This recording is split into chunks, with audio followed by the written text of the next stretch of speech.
estas las vamos a dividir en dos, de acuerdo a su grosor. Y de acuerdo a su grosor las vamos a dividir en paquimeníquez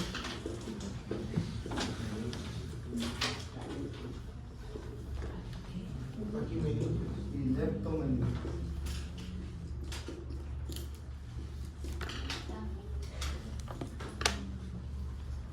Vamos a ver que las paquimeníquez son las gruesas y son las que van a tener tejido que fibroso, ¿sí? Y esta es una meninge que se llama dura madre.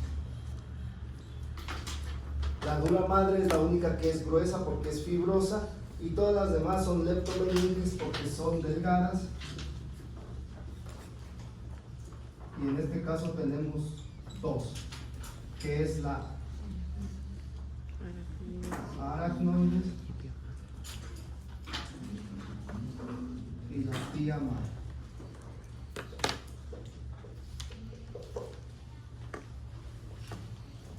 Entonces, ¿cuántas meninges tenemos?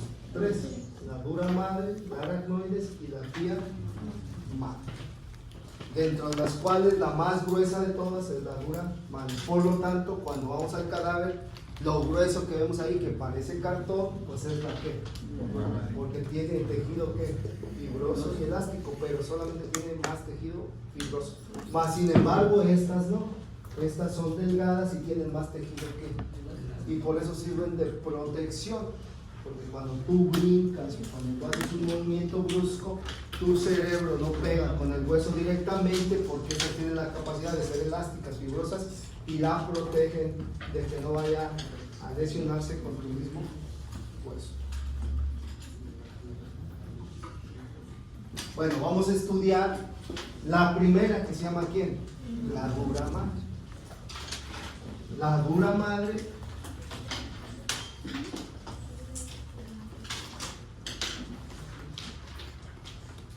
la vamos a dividir en dos de acuerdo a la región donde se encuentra.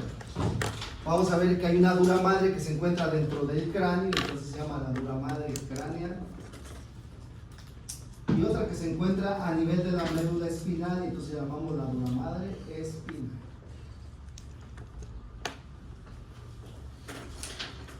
Empecemos a ver la primera, la que se encuentra ¿dónde? En el cráneo. La que se encuentra en el cráneo, vamos a ver que esta dura madre tiene dos capas. Una capa superficial o externa y una capa profunda o interna.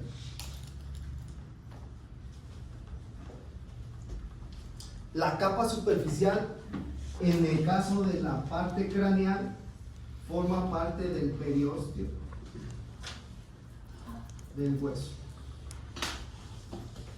Si se dan cuenta, entonces la capa superficial o externa forma parte de ¿quién?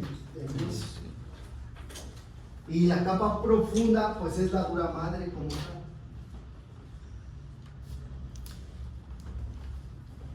Y esto es lo que lo hace diferente tanto a nivel craneal como a nivel espinal.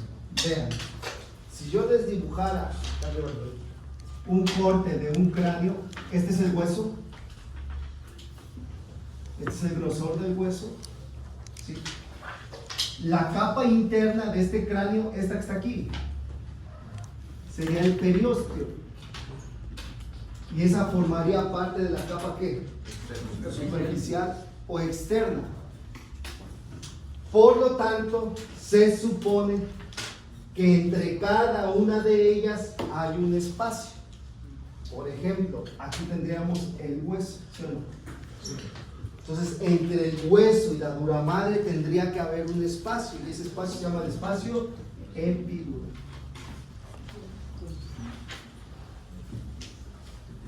Entre la dura madre y la aracnoides debe de haber un espacio, y ese se llama el espacio subdural. Y entre el aracnoides y la pía madre debe haber un espacio, y ese espacio se llama el subaracnoide.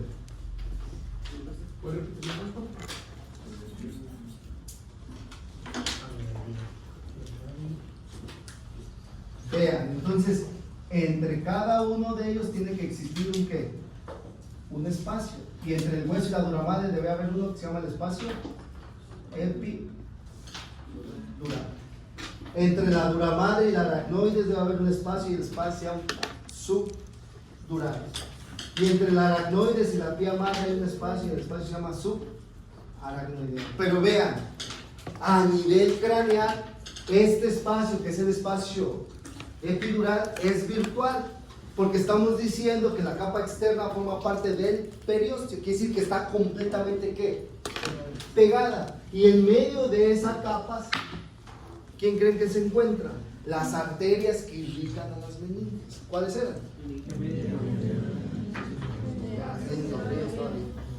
Meninge media y la accesoria. Ese espacio solamente se va a formar cuando, ¿qué creen que pasa con esas arterias? Se lesionan.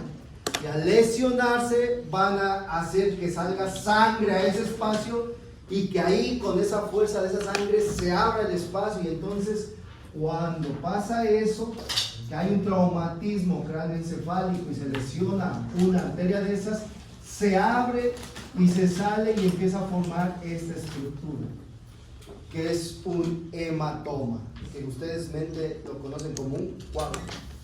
Se forma un hematoma, y entonces ¿cómo le llama a ese hematoma si está en el espacio epidural? Se llama un hematoma epidural. El espacio entre la dura madre y la aracnoides también es muy corto, muy pequeño, y que también lo vamos a ver solamente si hay un sangrado. Si ahora el sangrado es en ese espacio, se llama el hematoma ¿qué? Subdural. Y se forman hematomas porque cuando la sangre se empieza a salir, como es un espacio reducido, pues la sangre no avanza, se empieza a quedar ahí y se empieza a formar inmediatamente el coágulo. Mas sin embargo en este no, porque en este espacio siempre está abierto, porque es un espacio que se llama el espacio ¿qué? Y por ahí corre un líquido, que se llama el líquido, entonces ese nunca está cerrado, siempre está abierto. Y si sangra una arteria de aquí, pues no se va a formar el coágulo. ¿Por qué? Porque hay un líquido. Y entonces ahí no se forma un coágulo, se forma una hemorragia.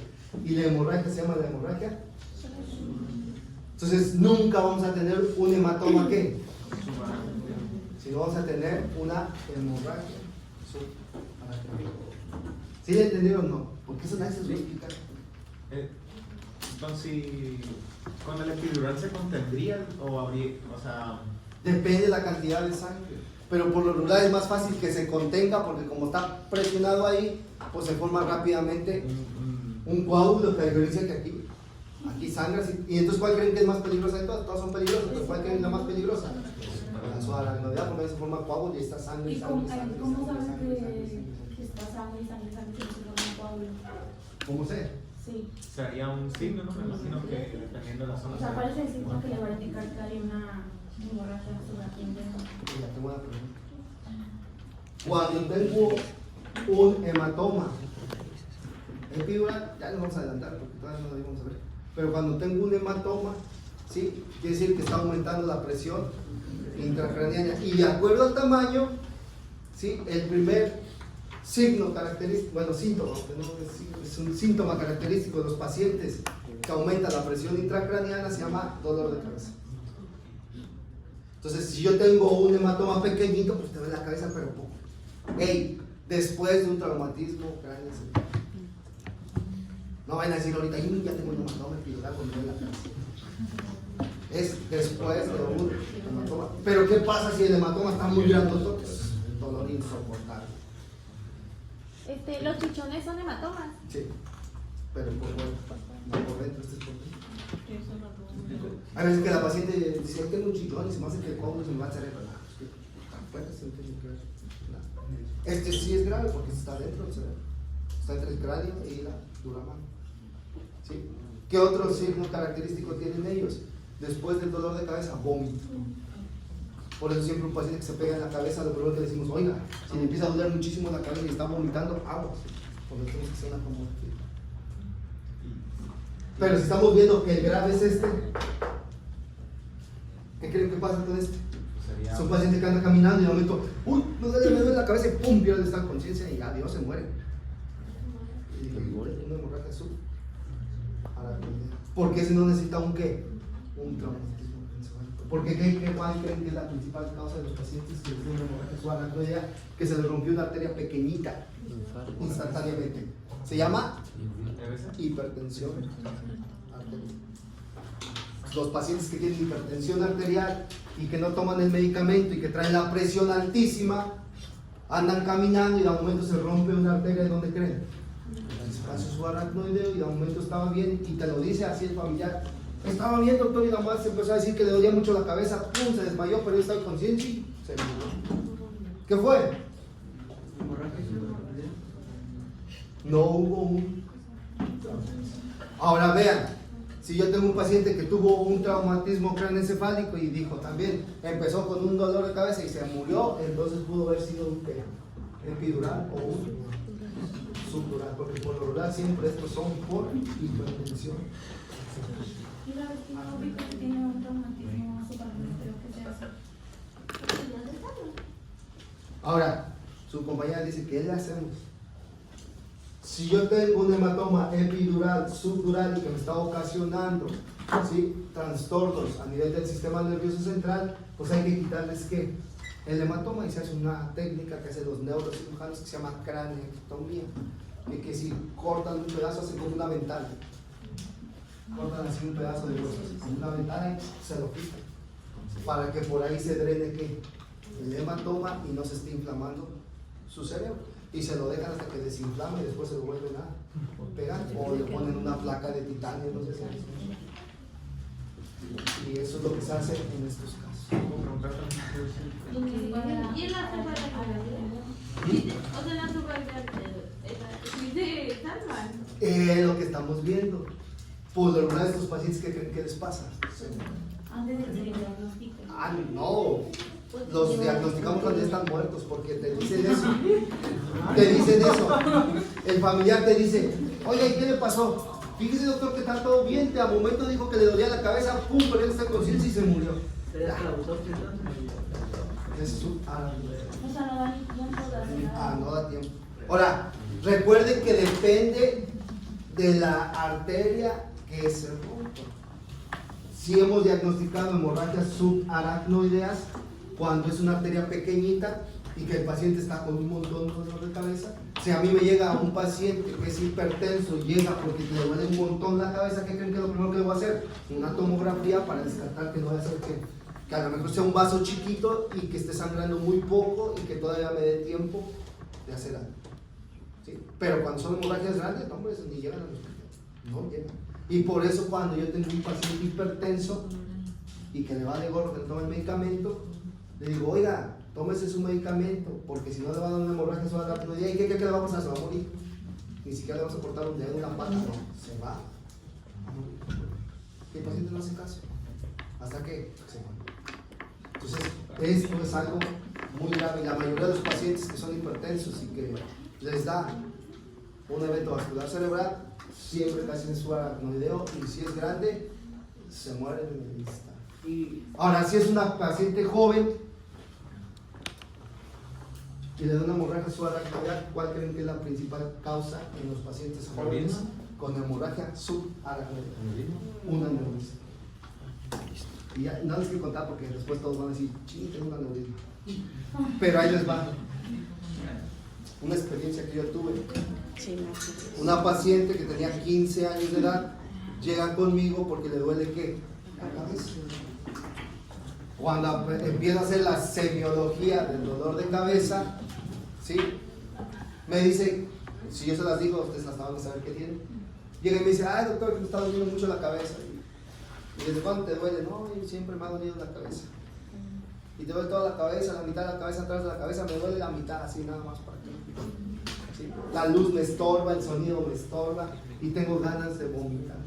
¿Qué es? Migraña. ¿Qué les dije? Y entonces me fui con la finta y dije, es una migraña. Y al momento, me duele mucho, bueno, vamos a poner un medicamento para quitarte el dolor. Y que le pongo el medicamento, me acuerdo que era como tarde de noche, como a las 7, 8 de la noche. Y ya con eso se te tiene que quitar. Se fue a su casa y regresó otro día como a las 6 de la mañana. Y le dije, ¿y ahora qué pasó? Me sigue doliendo mucho la cabeza, no se me quitó. Y le había puesto un medicamento que dije, se me va a quitar. Entonces ya le dije, ¿sabes qué? Tú tienes algo más en la cabeza. Recordemos la regla de los 15, que tiene que haber 1500 centímetros cúbicos de ¿qué? De masa encefálica, 150 mililitros de líquido cefalorraquídeo y 150 mililitros de ¿qué?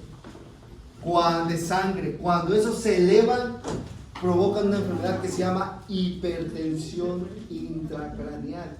Y el primer síntoma de la hipertensión es el ¿qué?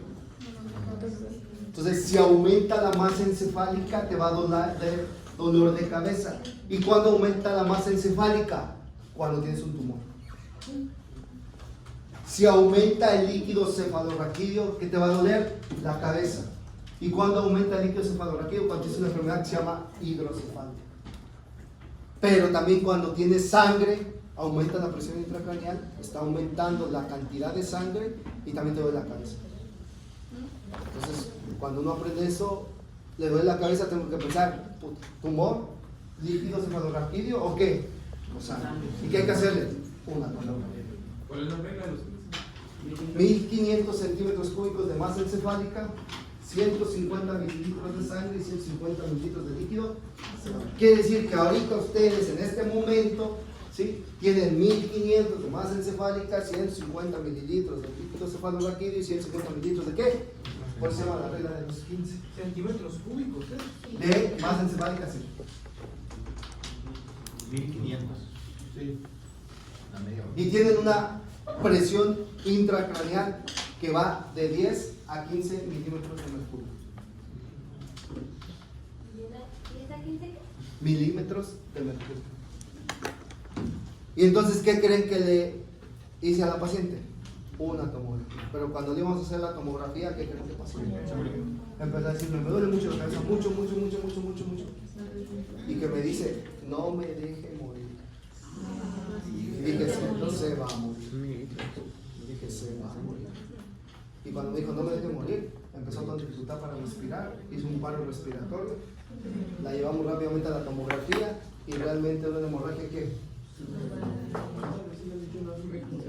Y cuando llegó al quirófano, pues se murió. 15 años. Primer causa en una paciente de 15 años, hipertensión. Aquí tenía una aneurisma. ¿Y a los niños también se puede dar? En todos. Y entonces, ahora cada vez que me llega un paciente y me dice, doctor, vengo porque me duele la cabeza, y yo digo, también me va a doler. Porque vean, un dolor de cabeza puede ser algo tan sencillo y simple que sea algo que no pasa nada, o puede ser tan grave que vean que pueden perder la vida. Entonces, ojo, hay que tener cuidado con esos dolores de cabeza. Más cuando, ¿qué? Cuando toman medicamento y no se les quita. Ya no se espantan. Tengo una duda con las migrañas, porque tengo un amigo que padece de una migraña que le llaman centellano, que cada tanto tiempo le da y le dura 40 minutos, una hora, que dice que se le nubla la vista a punto de no ver, y mira, pues no sé si cómo describirlo, pero dice que mira luces, y, pero ¿qué se debe eso? Ahí te va. Entonces, la vida te enseña, porque la medicina no es como las matemáticas, 2 más 2, 4, ni tampoco todo te lo ponen en los libros. A través de la experiencia vas aprendiendo muchas cosas. Entonces, después de que me pasó eso, quedé traumado, porque imagínate, la niña me decía, no me deje morir. ¿Qué creen que le pasó? Entonces quedas traumado. Cuando se te muere un viejito de 90 años, dices, pero imagínate cuando se te muere una de 15 años. Una de 15 años que te está diciendo, doctor, no me deje morir. Entonces te das a la tarea, si te gusta la medicina, decir, hey, no me vuelva a pasar. Porque pues, ¿para qué está uno? Para ayudar a la gente. Y entonces me di a la tarea de hacer mi investigación y decir qué tengo que hacer para que no me vuelva a pasar eso, con los dolores de cabeza. Y entonces haces tu escala. Dices, un dolor de cabeza, si yo le doy tratamiento y no mejora y sigue con dolor de cabeza, lo primero es hazle una tomografía. Acuérdate la regla de los 15.